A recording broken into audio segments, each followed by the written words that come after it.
আইপিএলের নিলামের আগে ৫টি দল তাদের অধিনায়ককে ছেড়ে দিয়েছিল। তারা হল Kolkata Knight Riders, Delhi Capitals, Lucknow Super Giants, Royal Challengers Bengaluru ও পাঞ্জাব কিংস। ফলে আগামী মৌসুমে এই ৫টি দল নতুন অধিনায়ক পাচ্ছে। বাকি ৫টি দল অর্থাৎ Chennai Super Kings, Mumbai Indians, Rajasthan Royals, Gujarat Titans ও সানরাইজার্স হায়দরাবাদ তাদের অধিনায়ককে ধরে রেখেছে। তবু এই ৫ দলে কিছুটা সম্ভাবনা আছে অধিনায়ক চেঞ্জ হবার। ফলে তাদের অধিনায়ক কারা থাকবে তা পুরোপুরি নিশ্চিত নয়। চলুন একে একে দেখে নেওয়া যাক আগামী মৌসুমে আইপিএলের ১০ দলের অধিনায়ক কারা।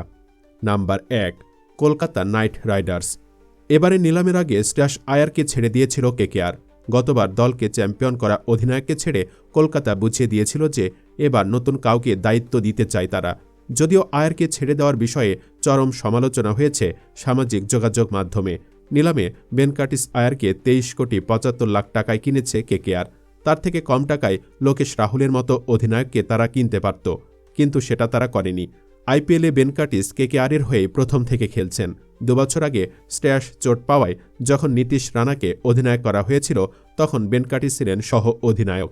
এবার নীতিশও নেই। ঘরোয়া ক্রিকেটে মধ্যপ্রদেশের নেতৃত্ব দিয়েছেন বেন কার্টিস। তাই দলে Sunil Narine, Quinton de Kock, Rahane, Rovman পাওয়েলের মতো নেতৃত্বের অভিজ্ঞতা থাকা ক্রিকেটাররা থাকলেও বেন কার্টিসকে নতুন অধিনায়ক করে চমক দিতে পারে কলকাতা। Number ২, Delhi Capitals. দিল্লিও এবার ঋষভ পান্তকে ছেড়ে দিয়েছে। গত কয়েক বছর পান্থই দিল্লির অধিনায়ক ছিলেন, কিন্তু উল্লেখযোগ্য কোনো সাফল্য না আসায় দিল্লি সিদ্ধান্ত নিয়েছে নিজেদের দলকে ঢেলে সাজানোর। পান্থের আগে দিল্লির অধিনায়ক ছিলেন শ্রেয়াস আয়ার। তাকেও নিলামে কিনতে পারেনি দিল্লি, তবে রাহুলকে ১৪ কোটি টাকায় কিনেছে তারা। রাহুল এর আগে আইপিএলে লখনৌ সুপার জায়ান্টসের অধিনায়ক ছিলেন। রাহুলের নেতৃত্বে দল খুব একটা খারাপ করেনি। সব মিলে এবার দিল্লিকে নেতৃত্ব দিতে পারেন তিনি। বেঙ্গালুরুর সাবেক অধিনায়ক ফাফ ডু প্লেসিকেও কিনেছে দিল্লি। তবে ডু প্লেসির তুলনায় নেতৃত্বের দৌড়ে এগিয়ে রাহুল, কেননা ডু প্লেসিস এবারের আইপিএল খেলেই অবসর নিতে পারেন। আর এজন্য ভবিষ্যতের কথা ভেবে দিল্লির নেতৃত্ব থাকবে রাহুলের কাঁধে। Number ৩, Lucknow Super giants. রাহুলের আগের দল লখনৌ এবার নতুন অধিনায়ক পাবে। গতবার আইপিএল চলাকালীন রাহুলকে মাঠেই ধমক দিয়েছিলেন দলের মালিক সঞ্জীব গোয়েঙ্কা। ফলে এবার যে রাহুল যে তাদের দলে থাকবেন না তা নিশ্চিত ছিল আগে থেকেই। তবে রাহুলকে ছেড়ে দিলেও নিকোলাস পুরানকে ধরে রেখেছিল লখনৌ। পুরান ওয়েস্ট ইন্ডিজের জাতীয় দল ও অন্য লিগে নেতৃত্ব দিয়েছেন। নিলামের টেবিলও চমক দেয় লখনৌ। ২৭ কোটির রেকর্ড দামে পান্তকে কেনে তারা। এর থেকে পরিষ্কার অধিনায়ক হিসাবে পান্তের কথাও ভাবছে তারা। লখনৌ এখনও পরিষ্কার করে না বললেও পান্তকে কিনতে তারা যা টাকা খরচ করেছে তা থেকে পরিষ্কার আগামী মৌসুমে ঋষভ পান্তই হবেন লখনৌয়ের নতুন অধিনায়ক। তবে কোনো কিছুই এখনও চূড়ান্ত নয়। কে অধিনায়ক হবেন তা জানতে হলে অপেক্ষা করতে হবে কিছুদিন। Number ৪, Punjab Kings. পাঞ্জাব এবারও পুরো দল বদলে ফেলেছে। মূলত আইপিএলে প্রথম থেকেই ব্যর্থ এক দল প্রীতি জিন্তার পাঞ্জাব। সাফল্য না পাওয়ায় প্রতি বছরই তারা দল ঢেলে সাজায়, কিন্তু কোনো সাফল্য ধরা দেয় না। গতবার শিখর ধাওয়ান তাদের অধিনায়ক ছিলেন, কিন্তু প্রথম কয়েকটি ম্যাচের পর চোট পাওয়ায় বাকি ম্যাচগুলোতে শ্যাম কারণের অযোগ্য একজন অধিনায়কত্ব করেছিলেন। এবার অবশ্য কারেন কিংবা ধাওয়ানদের কেউই নেই। এবারে নিলামে ২৬,৭৫,০০,০০০ টাকায় শ্রেয়াসকে কিনেছে পাঞ্জাব। গতবার কেকেআরকে চ্যাম্পিয়ন করেছিলেন তিনি। ফলে তাকে যে প্রীতি জিন্তার দল অধিনায়ক করবে তা মোটামুটি নিশ্চিত। Number ৫, Royal Challengers Bengaluru. Virat Kohli নেতৃত্ব ছাড়ার পর থেকে বেঙ্গালুরুর অধিনায়ক ছিলেন ফাফ ডু প্লেসিস। তাকে অবশ্য এবার রাখেনি দল। নিলামে তারা যাদের কিনেছে তাদের মধ্যে অধিনায়কত্বের অভিজ্ঞতা রয়েছে এমন ক্রিকেটার নেই বললেই চলে। ভুবনেশ্বর কুমার বা ক্রুনাল পান্ডিয়া থাকলেও তাদের অধিনায়ক করবে না বেঙ্গালুরু। ফলে আবারও কোহলিকেই নেতৃত্ব দিতে দেখা যেতে পারে। যা খবর তাতে কোহলিও আবার অধিনায়ক হতে রাজি। Number ৬, Chennai Super Kings. চেন্নাইয়ের অবশ্য অধিনায়ক বদলের কোনো প্রয়োজন নেই। দলটি সবসময় খুব বেশি পরিবর্তনে বিশ্বাস করে না। ভবিষ্যতের কথা ভেবে গতবারই নেতৃত্ব ছেড়েছিলেন মহেন্দ্র সিং ধোনি। নতুন অধিনায়ক হয়েছিলেন ঋতুরাজ গায়কোয়াদ।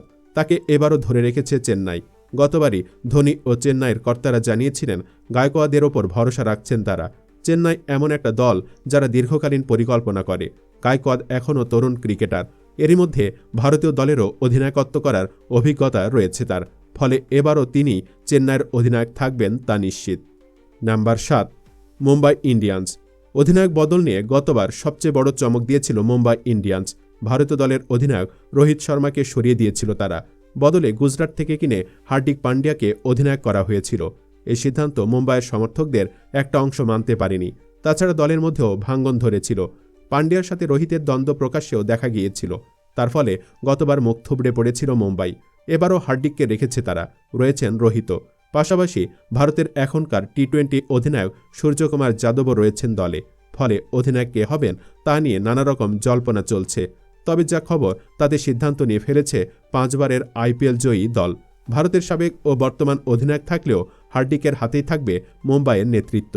যদিও অনেকে মত দেন মুম্বাই যেন রোহিতকে নেতৃত্ব ফিরিয়ে দেন, যদিও সেটি হবার সম্ভাবনা নেই বললেই চলে। Number 8, Gujarat Titans. হার্দিক পান্ডিয়ার দল ছেড়ে মুম্বাইয়ে যাওয়ায় গতবারই নেতৃত্বে বদল করতে হয়েছিল গুজরাটকে। তরুণ শুভমান গিলকে অধিনায়ক করেছিল তারা। হার্দিক যখন অধিনায়ক ছিলেন তখন তার অবর্তমানে কয়েকটি ম্যাচে নেতৃত্ব দিয়েছিলেন রশিদ খান। তিনি আফগানিস্তানেরও অধিনায়ক। রশিদ এবারও দলে রয়েছেন। এবার নিলামে ইংল্যান্ডের টি-20 অধিনায়ক জশ বাটলারকেও নিয়েছে গুজরাট, কিন্তু তারপরেও শুভমানকে সরানোর সম্ভাবনা কম। আগামী মৌসুমেও তিনি গুজরাটকে নেতৃত্ব দেবেন।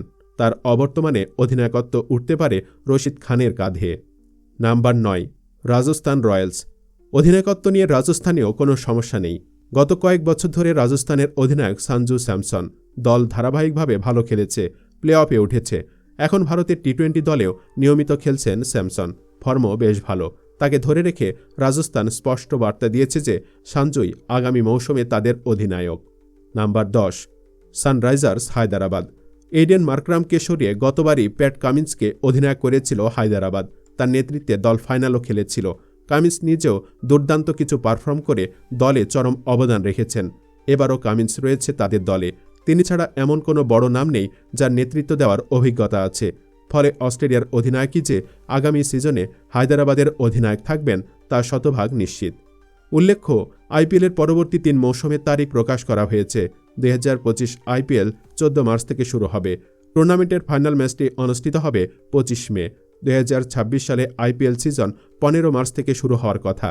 2026 সালের IPL ফাইনাল ম্যাচটি অনুষ্ঠিত হবে 31 মে। 2027 সালের IPL 14 মার্চ থেকে শুরু হবে এবং 30 মে এর ফাইনাল ম্যাচটি অনুষ্ঠিত হবে। 2023 এবং 2024 সালে খেলা হয়েছে 74টি ম্যাচ।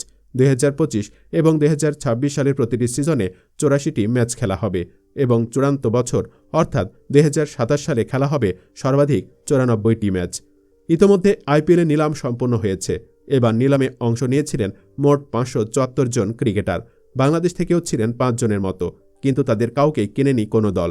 মূলত IPL চলাকালীন বাংলাদেশের সিরিজ থাকে বিভিন্ন দলের সাথে। এজন্যই বাংলাদেশিদের কিনে কোনো ঝামেলায় পড়তে চায়নি কোনো দল। সুপ্রিয় দর্শক, এবারের IPL-এ কোন দল চ্যাম্পিয়ন হতে পারে বলে আপনি মনে করেন? কমেন্ট বক্সে জানিয়ে দিন আপনার পছন্দের দলের নাম। ভিডিও ভালো লাগলে লাইক দিন এবং চ্যানেলটি সাবস্ক্রাইব করুন। ধন্যবাদ।